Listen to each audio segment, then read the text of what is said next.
chapitre 16, verset 1. La 17e année de Péka, fils de Rémélia, Achaz, fils de Jotam, roi de Juda, régna. Donc, on va aller vers Juda. Achaz avait 20 ans lorsqu'il devint roi et il régna 16 ans à Jérusalem. Il ne fit point ce qui est droit aux yeux de l'Éternel. Mais écoutez ceci, un peu différent. On est en Juda. Il ne fit point ce qui est droit aux yeux de l'Éternel, son Dieu, comme avait fait David, son père. En Israël, ça dit toujours, il ne fit point ce qui était droit aux yeux de l'Éternel. Il suivit le péché de Jéroboam. On va le voir dans notre prochaine étude. Jéroboam n'aurait pas dû régner en Israël. Il n'aurait pas dû avoir cette lignée de rois mauvais en Israël. On va le voir, Dieu va punir Israël, ils vont entrer en captivité. Et il n'aurait pas dû avoir cette lignée de rois au nord. Il n'aurait pas dû avoir un royaume divisé. Et ici, on est vraiment, on veut espérer, et Israël et Juda devaient espérer, mais le peuple de Dieu devait espérer dans la lignée de David, dans la promesse que Dieu a faite. Et Dieu soutient la descendance de David, selon la promesse d'envoyer le Messie. On le sait, nous, on a tout le livre, on connaît l'histoire. Eux, l'histoire était... s'accomplissait à ce moment-là. Et Dieu soutenait la descendance de David. Au verset 3, Achaz, il marcha dans les voies des rois d'Israël. On est en Juda encore. Et même, et en plus, il fit passer une horreur, il fit passer par le feu, il fit passer son fils par le feu. Chronique nous dit que c'est ses fils, plus qu'un, excepté Ézéchias, évidemment, parce qu'on va le voir, Ézéchias va régner par la suite. Donc, Achaz fait passer son fils par le feu, selon probablement le culte à Molech, qui était d'une horreur absolue. Et puis Jésus, il fait référence même, quand il parle de l'enfer, il dit vraiment à ces abominations-là que les hommes sont capables de faire. Donc, il fait ça, il fait passer son fils par le feu, suivant les abominations des nations que l'Éternel avait chassées devant les enfants d'Israël, malgré que Dieu avait délivré. Il fit ces choses-là. Il fit ramener ces abominations. Et Achaz a 20 ans. Et on l'a vu avec d'autres avant lui, mais il a 20 ans lorsqu'il devint roi. Son père était un bon roi. Lui, non, son fils sera un des meilleurs rois en Israël. Il y a un jeu de ping-pong là-dedans, entre ces rois, dans leur fidélité à Dieu. Mais il devint roi à l'âge de 20 ans. Et par lui-même, qu'est-ce qu'il va faire? Il va faire comme beaucoup de jeunes de 20 ans avant lui et après lui. Il va suivre le monde plutôt que de suivre Dieu. Il va suivre le monde, il va imiter le monde, et ce sera l'histoire de Achaz. Il va imiter le monde plus que de suivre Dieu, même sans suivre Dieu du tout. Le texte nous dit ici, il marchait comme les rois, il marchait comme les rois d'Israël et suivait les abominations des nations. Il veut imiter le monde. Achaz a préféré suivre les rites sordides. Ça va loin, Mais on a vu avec son père, avec Jotam, le compromis est rentré, là. Le compromis est rentré et en à peine une génération, en à peine 30, 40 ans, la captivité va arriver avec un seul compromis. On va le voir, on va le revoir. Mais Achaz a préféré suivre les rites sordides, les abominations que l'Éternel avait chassées devant les enfants d'Israël, dont celles des Assyriens, parce que les Assyriens faisaient ça, des choses sordides comme celle-là. Encore une fois, son père Jotam avait fait des compromis. Il était un bon roi, mais on a vu, il n'entra pas dans la maison de l'Éternel. Il était libre d'aller au temple, mais il n'y allait pas. Il délaissa le culte du Seigneur. Achaz, lui, son fils, s'est assujetti. Il est devenu serviteur des idoles et des pratiques. Et à quoi ça l'a mené? Il s'est rebellé contre Dieu. Il va se rebeller contre Dieu. Le compromis est entré. Et vous savez, aussitôt que le compromis est entré, ce n'est qu'une question de temps avant que l'assujettissement n'arrive. Ce n'est qu'une question de temps. Au verset 4, « Il offrait des sacrifices et des parfums sur les hauts lieux, sur les collines, sous tout arbre vert, hein, qui était l'adoration d'Astarté, hein, qui incluait des pratiques sexuelles malsaines, des choses comme ça, hein, des fêtes, quoi. Alors, Rétsin, roi de Syrie, et Péka, fils de Rémélia, roi d'Israël, montèrent contre Jérusalem pour l'attaquer. Ils assiégèrent Achaz, mais ils ne purent pas le vaincre.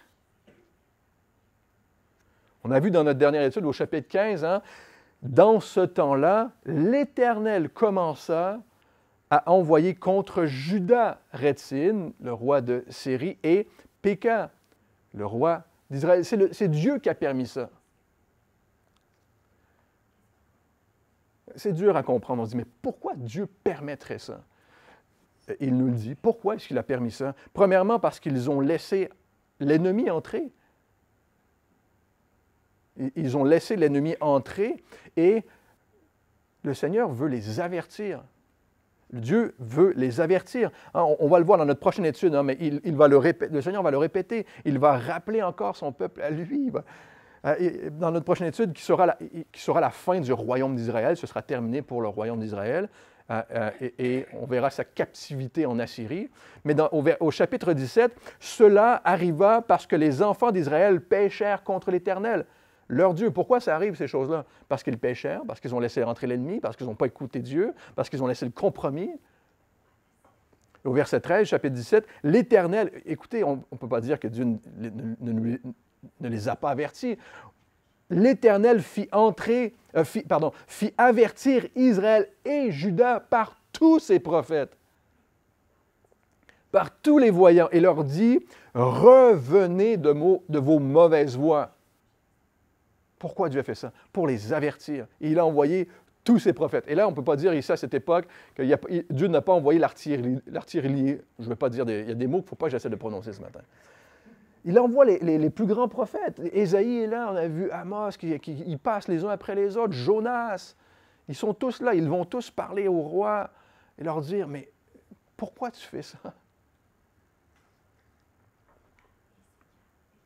Ésaïe relate les mêmes événements ici qu'on voit dans 2 Rois. En Ésaïe chapitre 7, vous pouvez tourner avec moi dans Ésaïe chapitre 7, Ésaïe relate les mêmes événements de Rétsin et du roi d'Israël qui vont venir attaquer Juda. Donc, Ésaïe chapitre 7, au verset 3, Ésaïe il est allé avertir lui-même, prophétiser. Et le Seigneur envoie Ésaïe à la rencontre d'Achaz. Il va lui dire ceci, Ésaïe chapitre 7, verset 3, « On vint dire à la maison de David, hein, et voici pourquoi ils n'ont pas pu les vaincre. Parce que c'est la maison de David, parce que Dieu va accomplir sa promesse, il va garder. Les Syriens campent en Éphraïm, et le cœur d'Achaz et le cœur de son peuple furent agités, comme les arbres de la forêt sont agités par le vent. » Ils ont eu peur. La peur, c'est t'emparer d'eux. Et au verset 4, « Et dis-lui, sois tranquille. » Dieu fait dire à Achaz par Ésaïe, par le prophète Ésaïe, « Sois tranquille, ne crains rien, et que ton cœur ne s'alarme pas devant ces 2 bouts de tison fumant. » Il parle du roi de Syrie et du roi d'Israël. Hein, il y a beaucoup de fumée, beaucoup de flammes, beaucoup de spectacles, mais il n'y a rien, c'est vide là derrière. Ne t'effraie pas devant ces 2 bouts de tison fumant, devant la colère de Rétsin et de la Syrie, du fils de Rémalia, roi d'Israël. Au verset 8, « Car Damas est la tête de la Syrie et Rétsin est la tête de Damas. Encore 65 ans, Éphraïm ne sera plus un peuple. » On va avoir oublié. Ésaïe prophétise ici, évidemment, la captivité. Mais le message qui va suivre ici, c'est extraordinaire. Hein? Là, c'est là où on voit le contexte dans lequel certaines des prophéties que l'on connaît le plus, dans ce contexte où le roi Achaz est en Juda, le roi de Syrie et d'Israël va les attaquer. Achaz, qui est un des pires rois, sinon le pire roi qu'il y a eu en Juda. On va voir, il y aura Manassé aussi, mais Dieu envoie Ésaïe et lui prophétise à lui, à Achaz, ceci au verset 9. « Si vous ne croyez pas, vous ne subsisterez pas. » Si vous ne croyez, au verset 9, Ésaïe chapitre 7, « Si vous ne croyez pas, vous ne subsisterez pas. » Et ensuite, le Seigneur dit à Achaz ceci, « Demande un signe. Tu ne me crois pas, demande un signe. Je vais t'envoyer un signe pour te montrer que je suis là. Demande une intervention de Dieu. Dieu, sauve-nous. Ce que tous les hommes de foi ont fait par la suite, auparavant et par la suite. Sauve-nous. Dieu a fait ça à maintes reprises. Mais Achaz, dans son orgueil, il va refuser d'invoquer le Seigneur. Alors, et là c'est encore plus extraordinaire parce qu'au milieu de cette génération corrompue, on peut penser qu'on perd espoir. Il n'y a personne, on parlait ce matin comment ça fait des années qu'on fait de l'évangélisation à La Rochelle, peu de gens reçoivent. On se dit, mais il y a quelque chose là, on rejette Dieu, mais constant. Mais on peut dire, on a peu d'espoir dans une génération corrompue. Et Dieu va dire au milieu de cette génération corrompue à un roi qui commet l'abomination, le pire. Le Seigneur annonce ceci, Ésaïe, chapitre 7, verset 14. Il annonce Emmanuel. La prophétie d'Emmanuel. Emmanuel, avec nous, Dieu. Au verset 14, écoutez, maison de David, donc pas seulement au roi, mais à tout le peuple. C'est pourquoi le Seigneur lui-même vous donnera un signe. Et voici, la Vierge deviendra enceinte. Elle enfantera un fils et elle lui donnera le nom d'Emmanuel. C'est extraordinaire. À Achaz, il fait cette prophétie. Écoutez, Achaz n'a peut-être pas compris la partie sur la Vierge enceinte. Peut-être que ça l'a surpris. Il dit, c'est quoi ce truc avec une Vierge sera enceinte, alors qu'elle est annoncée depuis le début, c'est le plan de salut depuis le tout début, la Genèse en Dieu. Mais le message Emmanuel ici est clair, avec nous Dieu. Crois seulement, Dieu est avec toi, ton refuge est en Dieu, crois seulement et tu subsisteras. Combien de fois dans notre propre vie, on a pu dire quelque chose du genre, « Seigneur, si tu m'aimes, si tu es là, Seigneur, donne-moi un signe. » Combien de fois? Montre-le-moi. Vous savez, c'est dans ces moments, dans les moments de difficulté, que notre foi est éprouvée. C'est dans ces moments où notre foi est le plus éprouvée.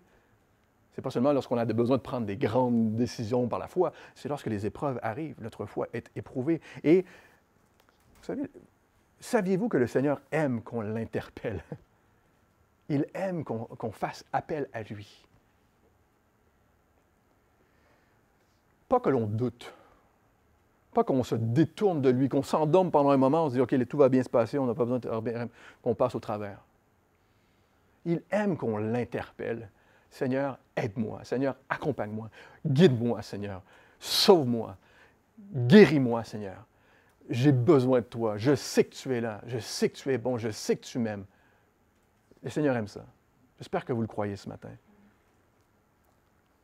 Le Seigneur, évidemment, ne veut pas que l'on se détourne, qu'on cherche une solution ailleurs qu'en lui. Et on a vu ça, on a vu que dans ce temps que le Seigneur envoya, c'est à ce moment que le Seigneur envoya Jonas prêcher en Assyrie. On a vu ça dans nos dernières études. C'est à ce moment-là. Et vous savez que même Jonas avait de la difficulté à croire que Dieu voulait rejoindre les Assyriens. Je ne veux pas y aller. Ouais, je vais t'envoyer dans un poisson, tu vas voir. Ça va te changer les idées. Mais même lui avait de la difficulté à croire. Qu'est-ce que Jésus a dit? Matthieu chapitre 12, je vous le lis. Matthieu chapitre 12, verset 39, Jésus répondit, hein, « Une génération méchante et adultère demande un miracle.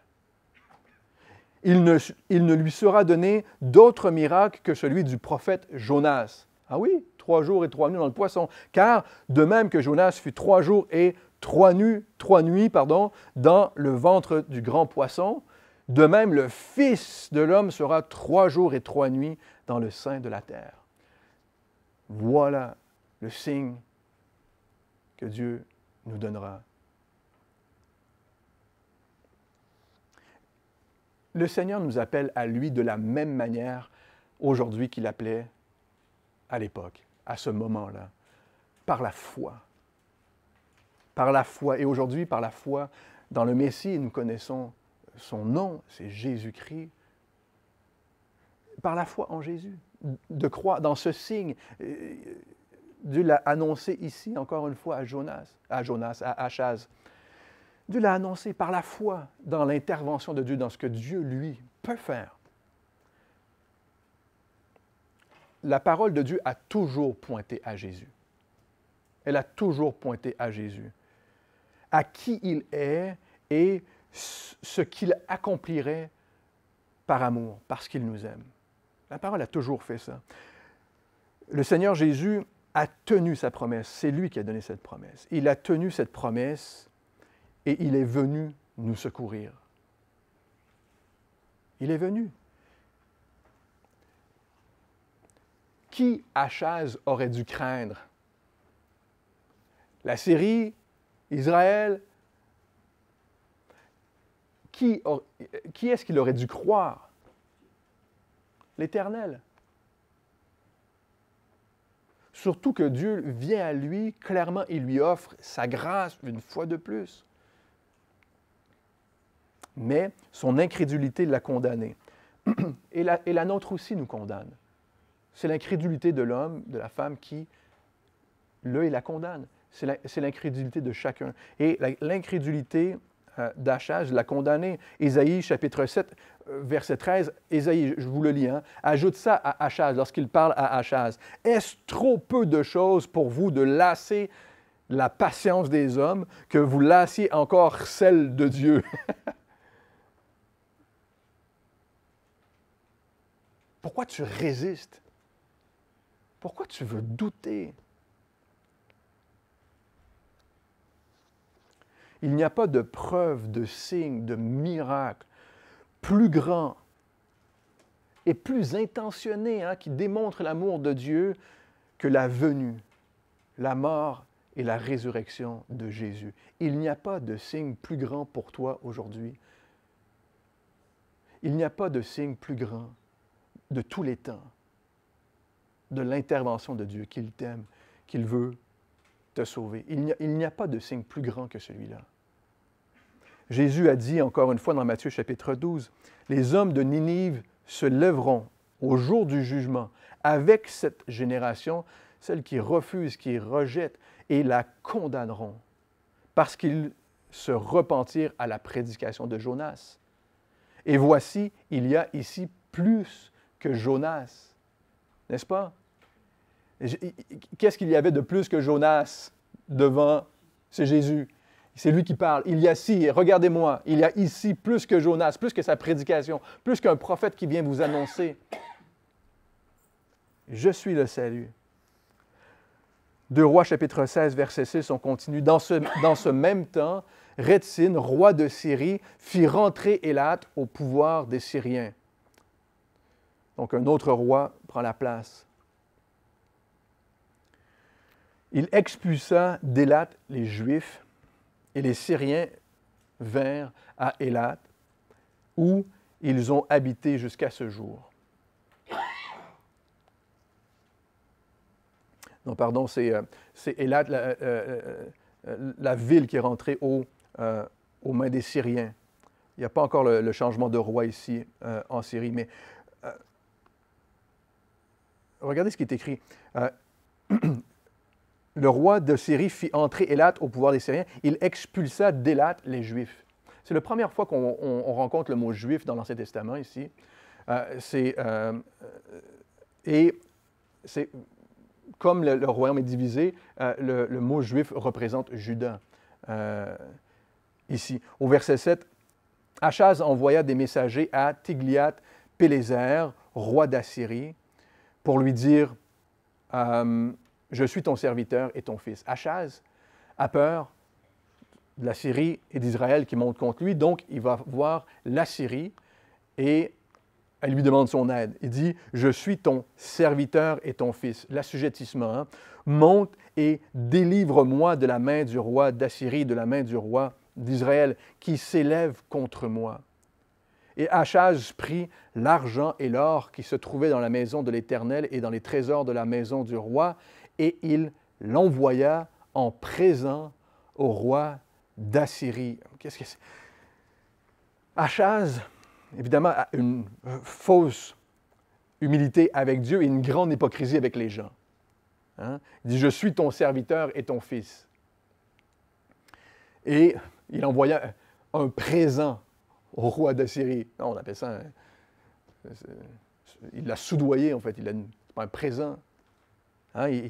Il veut juste sauver sa peau contre les Syriens et le royaume du Nord. Ce n'est pas un présent, c'est littéralement une taxe. Il permet l'assujettissement, il permet faire entrer une taxe en Juda. Hein? Il se vend, là, ni plus ni moins. L'assujettissement fait ça. Le roi d'Assyrie l'écouta, il monta contre Damas, la prit, amena les habitants en captivité à Kir et fit mourir Retsin, roi de Syrie. Tout ça se passe jusqu'à ce que l'Assyrie, là, il demande l'aide à l'Assyrie, mais jusqu'à ce que, on va le voir dans une prochaine étude, jusqu'à ce que l'Assyrie veuille s'emparer complètement de Samarie. Le roi Achaz se rendit à Damas, au devant de Tiglath-Pileser, roi d'Assyrie. Et ayant vu l'autel qui était à Damas, le roi Achaz envoya au sacrificateur Uri, qui est à Jérusalem, le modèle et la forme exacte de cet autel. Ce qui se passe ici, c'est que Achaz est en admiration face à Tiglath-Pileser, qui est le nom le plus facile à prononcer. Moi qui ai de la misère avec ma bouche ce matin, là, il est en admiration avec lui. Il vient de le sauver.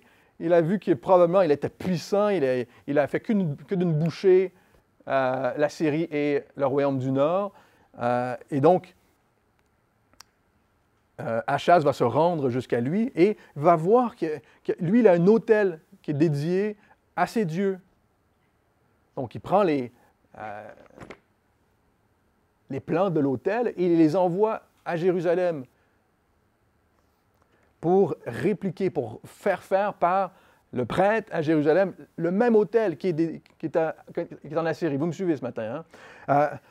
Vous savez, ce qui est important là, c'est qu'en quelques années seulement, par le compromis qui est entré, l'assujettissement est arrivé. Le compromis, hein, c'est de vouloir plaire, de chercher à plaire. L'assujettissement, c'est de vouloir servir. Et ici, hein, est arrivé, hein, ensuite, l'assimilation. On veut ressembler à ce qui nous assujettit. Le compromis arrive, l'assujettissement arrive, l'assimilation arrive. Il en est rendu au point où il veut ressembler à ce qui l'assujettit. L'Assyrie n'a aucun problème à ce moment à capturer Israël et plus tard va même... Ce que Achaz fait ici, c'est qu'il affaiblit Juda, il a affermi le royaume parce que l'Assyrie va venir et il va prendre les villes fortes en Juda. Il va s'emparer de toutes les villes fortes pour vraiment avoir la même mise sur Juda. Tant que Achaz est en extase devant le roi d'Assyrie, il est beau, il est grand, il est fort. Tant qu'il est en extase devant lui, là, le roi d'Assyrie peut faire ce qu'il veut avec lui. Achaz traverse, pensez à ça, il va traverser, il part du sud de Juda, il va traverser Israël, il va traverser la Syrie pour aller se rendre jusqu'au roi d'Assyrie, pour le rencontrer, pour aller rencontrer son nouvel idole,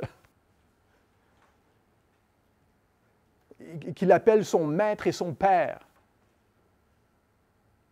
Et il se dit, son Dieu est si fort qu'on va lui construire le même autel à Jérusalem. On va faire pareil comme eux. Ça fonctionne tellement bien leur truc qu'on va faire pareil. Et il va installer, on va le voir, cet autel devant le temple à Jérusalem. On va lui offrir des sacrifices pour que tout le monde voit, à l'extérieur, devant le temple, afin que tout le monde puisse voir. Un autre pasteur disait, combien de gens sont prêts encore aujourd'hui à adorer le Dieu de la réussite? Parce que ça fonctionne, le Dieu du succès. Hein? Pour leur propre popularité, plutôt que d'adorer le Dieu de la vérité. Au verset 11, le sacrificateur Uri, le prêtre du temple à Jérusalem, construisit un autel entièrement d'après le modèle envoyé de Damas par le roi Achaz. Et le sacrificateur Uri le fit avant que le roi Achaz soit de retour de Damas. Dépêchez, le roi revient, il va être content. Hein? Au verset 12, à son arrivée de Damas, le roi vit l'autel, s'en approcha et y monta. Ce n'était pas un autel, c'était un... Comment on dit ça aux Olympiques, là, quand tu gagnes la médaille d'or? Là? C'est un podium, ce n'est pas un hôtel, c'est un podium, le truc. Donc, à son arrivée de Damas, il s'en approcha, il monta, il fit brûler son holocauste et son offrande, versa ses libations et répandit sur l'autel le sang des sacrifices d'action de grâce. Il éloigna de la face de la maison de l'autel d'airain qui était devant l'Éternel, afin qu'il ne soit pas entre le nouvel autel et la maison de l'Éternel, et il le plaça à côté du nouvel autel vers le nord. Le prêtre Uri fait tout ce que Achaz lui commande. Achaz n'est pas fidèle au Seigneur. Uri doit savoir ça. Donc, cet autel qui est un podium qui ne fait que nourrir son orgueil, n'est-ce pas? Qui devient pratiquement un autel royal, comme à Damas, ce qui était le cas évidemment, et il met de côté l'autel qui était selon les plans. Il le déplace sur le côté. L'autel qui était selon les plans donnés par Dieu. Un commentaire biblique cette semaine disait « Ceci est une bonne image de ce qui se produit souvent dans le ministère chrétien, encore aujourd'hui. Certains voient des choses dans le monde et les intègrent dans l'œuvre de Dieu, et l'Église imite le monde. Le tabernacle à l'époque avec Moïse était selon les plans de Dieu. Le temple par la suite, avec David, ainsi que le service qui y prenait place, ont été construits selon les plans de Dieu. Ce n'était pas un comité qui s'est rencontré et qui a décidé, oui, on va faire ça, on va mettre les chaises comme ça, on va faire le temple comme ça, on va le faire plus grand. Le temple qui était assez petit d'ailleurs, qui était plus petit qu'un stade de foot. C'était assez petit, c'était peut-être 3 fois comme ici, il rentrait 200 personnes là-dedans. On s'est dit, on va le faire plus grand. Vous voyez, ce n'est pas un comité qui s'est dit, on va réfléchir, on va faire. C'est selon les plans de Dieu, ce que Dieu a demandé. Pas un comité de construction, c'est pas... Tout cela est selon le modèle donné par Dieu. Et il en est de même aujourd'hui pour l'Église. C'est la même chose. Pourtant, toujours le commentaire biblique écrivait, l'Église devient tellement comme le monde parfois qu'il est difficile de la différencier du monde. Ce qui s'y passe. On continue au verset 15. « Et le roi Achaz donna cet ordre au sacrificateur Uri. Fais brûler sur le grand autel l'holocauste du matin et l'offrande du soir, l'holocauste du roi et son offrande, les holocaustes de tout le peuple du pays et leurs offrandes, verse-y leurs libations et répandis tout le sang des holocaustes et tout le sang des sacrifices. Pour ce qui concerne l'autel des reins, je m'en occuperai. Vous vous souviendrez, lorsque son grand-père, Achaz ici, son grand-père, Osias, lorsqu'il entra dans le temple et voulut offrir lui-même, vous vous souvenez, il voulait offrir lui-même les sacrifices. Qu'est-ce qui est arrivé? 80 prêtres sont venus le confronter. Tu ne peux pas faire ça. Tu n'es pas prêtre. Ici, Uri n'est pas comme ces prêtres. Il écoute Achaz.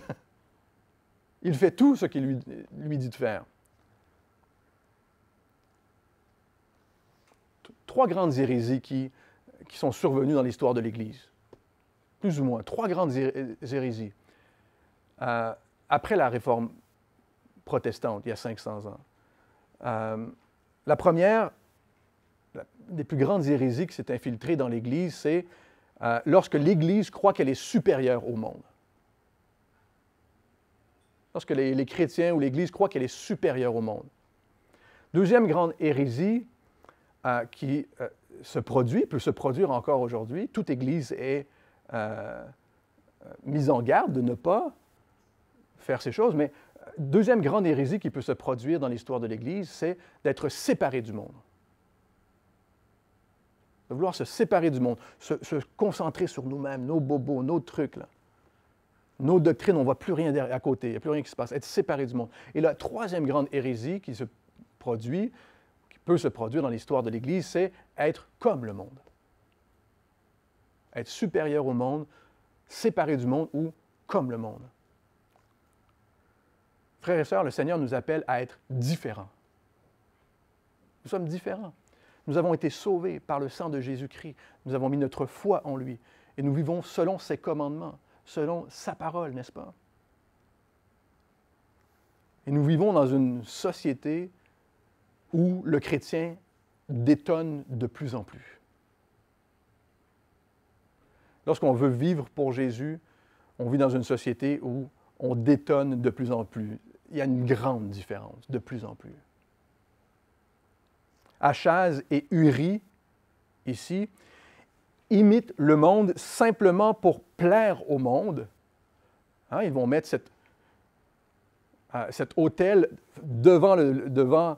Il n'y a rien qui se passe à l'intérieur, là, vous allez voir, il n'y a rien qui se passe dans le temple. Ils vont mettre ça devant, ils vont faire un truc pour que le monde voit ça, à la gloire de Achaz, évidemment, et Uri y prend part, simplement pour plaire au monde et pour une gratification personnelle. Pourquoi? Parce que le monde est centré sur le monde. Le monde est centré sur lui-même. Nous, on va être centré sur Jésus, avoir Jésus au centre de notre vie, au centre de notre culte, au centre de notre adoration, n'est-ce pas? Achaz avait plein de bonnes idées comme ça. On en mentionne quelques-unes ici, il y en a encore plusieurs dans 2 Chroniques, mais il avait plein de mauvaises idées, en fait. Et qu'est-ce qu'il faisait? Il les imposait au temple de Dieu. L'autel n'était qu'un début dans son histoire, n'était qu'un début. Il avait plein de bonnes idées encore, mais il faisait tout sauf se concentrer sur ce que Dieu demande. Au verset 16, on continue. Le sacrificateur Uri se conforma à tout ce que le roi Achaz avait ordonné. Et le roi Achaz brisa les panneaux des bases et ôta les bassins qui étaient dessus. Il descendit la mer de dessus les bœufs. Vous vous souviendrez, il y avait une grande mer d'eau qui était tenue par des bœufs devant aussi. Donc, il détruit tout ça et il descendit cette mer du dessus des bœufs d'airain qui était sous elle et il la posa sur un pavé de pierre. Il changea dans la maison de l'Éternel à cause du roi, on parle d'Uri, à cause du roi d'Assyrie, le portique de Saba qu'on avait bâti à l'entrée extérieure du roi. Donc, Achaz et Uri, en fait, changeaient même dans la maison de l'Éternel, vont changer même certaines des choses qui ont été construites. Achaz a enlevé ce que le Seigneur avait mis en place, ce qui est prescrit dans la construction du temple, et pour le service, pour le culte, mais aussi, il a enlevé l'entrée extérieure du roi, que son père, vous vous souviendrez, son père Jotham avait construit.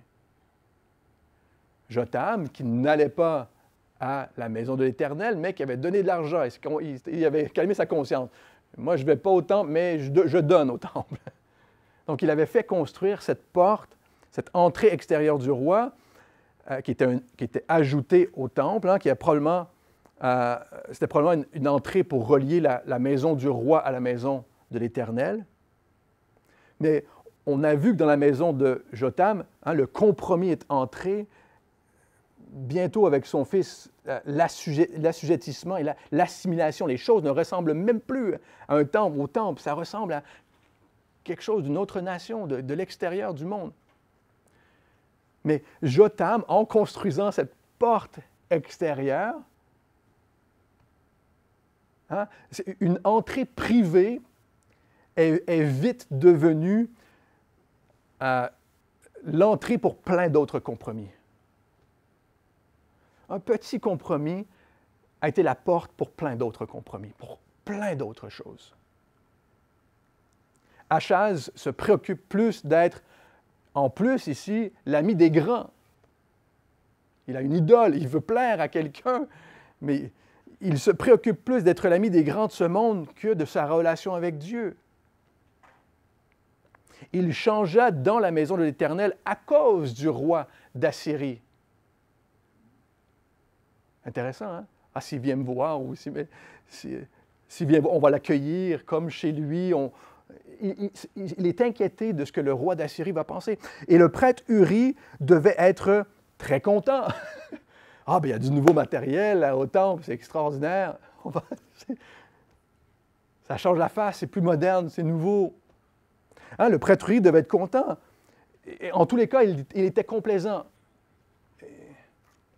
Il faisait tout ce que Achaz lui demandait. Il avait toutes ces nouvelles choses au temple, et en plus, il allait avoir des personnalités importantes qui allaient venir. C'est extra, ça fonctionne, là. Le temple revit. Même commentaire biblique disait cette semaine, lorsque le compromis commence, il continue à grandir.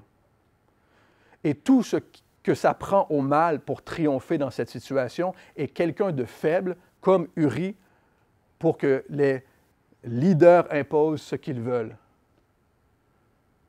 Vous savez, d'ailleurs, le mot « leader » ne se traduit pas en français. Il y a une raison, là. Le mot « leader » est un mot anglais qui ne se traduit pas en français. Ça peut vouloir dire tout et n'importe quoi. C'est surtout utilisé pour flatter l'ego des gens. Tu es un leader. En fait, ce que Achaz et Uri ont fait, c'est qu'ils ont ouvert grande la porte à ce que l'Assyrie vienne s'emparer des villes fortes de Juda. Et le prochain roi va simplement jeter. Ce qu'il va faire, c'est qu'il va venir en Juda, à Jérusalem, et il va jeter le doute parmi le peuple. Il va encourager le peuple à ne pas faire confiance à Dieu. Ne croyez pas le prêtre, ne croyez pas le roi. Ils veulent suivre Dieu. Dieu ne peut rien pour vous. Ils ont ouvert grande la porte à cela. Comment Jonas a rejoint les Assyriens? Qu'est-ce qu'il a prêché, Jonas, en Assyrie? La grâce et la repentance. La grâce et la repentance. C'est une erreur de croire qu'on rejoint le monde en devenant comme le monde. C'est une grande erreur. On ne rejoint pas le monde en devenant comme le monde. Seule la grâce de Dieu. Jésus a dit, seul toi, Père, tu peux les attirer à toi, par ta grâce, parce que tu m'as envoyé. La grâce de Dieu, l'amour de Dieu, le sang, la mort, la résurrection, le sang de Christ qui a coulé pour nos péchés, son désir que nous sommes pardonnés, mais que nous devons nous repentir, nous détourner de notre mauvaise voie. Le message ne change pas. Achaz, on continue au verset 19, on termine bientôt. Le reste des actions d'Achaz et tout ce qu'il a fait, cela n'est-il pas écrit dans le livre des Chroniques des rois de Juda? 2 Chroniques, chapitre 28, à ce moment-là, après tout ça, 2 Chroniques 28, dans le texte parallèle, nous dit que Achaz était dans la détresse, était découragé. Il se trouva dans la détresse. Probablement parce qu'il a réalisé que le roi d'Assyrie n'était pas son ami. Et le texte le dit, en fait. Il se rendit compte que le roi ne venait pas à son secours. Il s'est réalisé que le roi d'Assyrie, ce n'est pas mon ami, en fait. Mais il est dans la détresse. Et il était même en admiration, assujetti, assimilé. C'est difficile de sortir de cette situation. Mais il est en admiration pour lui. Et malgré tout, 2 Chroniques 28 va nous dire qu'il hérita l'Éternel. Il irrita le Seigneur. Il le défia même par plein d'autres bonnes idées. Il va continuer, mais il va défier Dieu. Au verset 24, dans 2 Chroniques 28, il nous dit « Il ferma les portes de la maison de l'Éternel, il ferme les portes du temple, et il fit des autels à tous les coins de Jérusalem, partout dans la ville, qui lui étaient dédiés. » Il va faire fermer les portes du temple. N'allez plus au temple. J'ai mis des autels un peu partout dans la ville. Vous pouvez venir à ces autels-là. Tout ce qui comptait est ce que les gens voient. Il voulait que les gens voient son autel devant le temple. Il voulait que les gens admirent ses autels un peu partout en ville. Qu'on admire son service, ses idées. Mais 2 Chroniques 28 nous dit, de la part de Dieu, son idolâtrie fut l'occasion de chute pour lui et celle de tout Israël. Ça n'a conduit personne. Et on termine avec ceci. 2 Rois, chapitre 16, verset 20. Achaz se coucha avec ses pères, il fut enterré avec ses pères dans la ville de David, et Ézéchias, son fils, régna à sa place. Ce sera seulement avec Ézéchias que les portes du temple seront réouvertes. Et que le temple sera nettoyé pour rendre le culte au Seigneur à nouveau. Et un des pires rois d'Israël, un des pires rois, Achaz, donne un fils qui sera un des meilleurs rois, Ézéchias. Un des pires rois donnera naissance à un des meilleurs rois, Ézéchias, qui, lui, à son tour, donnera la naissance à un des pires rois, Manassé. Manassé va tuer l'innocent. C'est ce que Manassé va faire. Mais ce que ça nous dit ici, encore une fois, on l'a vu entrer dans le peuple de Dieu, c'est que c'est la faute à mon père, c'est la faute à ma mère. Il rejette la faute. Alors qu'ici, clairement, le Seigneur nous montre, on ne peut pas rejeter la faute pour les décisions que nous prenons. On ne peut pas. Nous avons tous un choix à faire d'être fidèles au Seigneur, indépendamment de nos parents, indépendamment des circonstances dans lesquelles nous nous trouvons, dans la société dans laquelle nous nous trouvons. Et on va prendre la communion ensemble dans un instant. Et le message qu'ils avaient, qu'ils ont reçu à ce moment, Emmanuel, le message qu'ils ont reçu, Emmanuel, Dieu est avec nous, est le message que Jésus nous laisse encore aujourd'hui. Et même juste avant de partir, qu'est-ce qu'il nous a dit? Lorsqu'il a institué la scène, la communion, « Je suis avec vous jusqu'à la fin. » Je suis avec vous jusqu'à la fin. Il est au centre, on va prendre la communion, il est au centre de notre communion. Il est avec nous à chaque moment de notre vie. J'espère que vous le croyez. Il est avec nous. Il suffit de croire, littéralement, nous serons établis. Il nous suffit de croire. Si vous ne croyez pas, vous ne subsisterez pas. À l'inverse, si vous croyez, vous subsisterez. Prions. Seigneur, merci pour ta parole. Merci pour ta parole, Seigneur, qui nous interpelle ce matin. On te prie de préparer nos cœurs. Je te demande pardon pour mes péchés, Seigneur.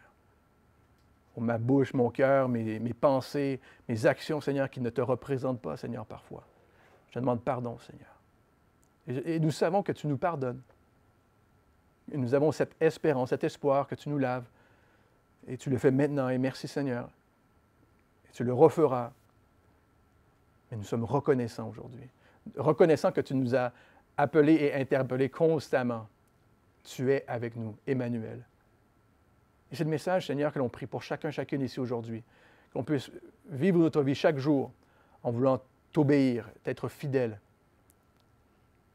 Et en sachant, Seigneur, que tu es avec nous. Toujours, constamment. Nous t'aimons, Jésus. Amen.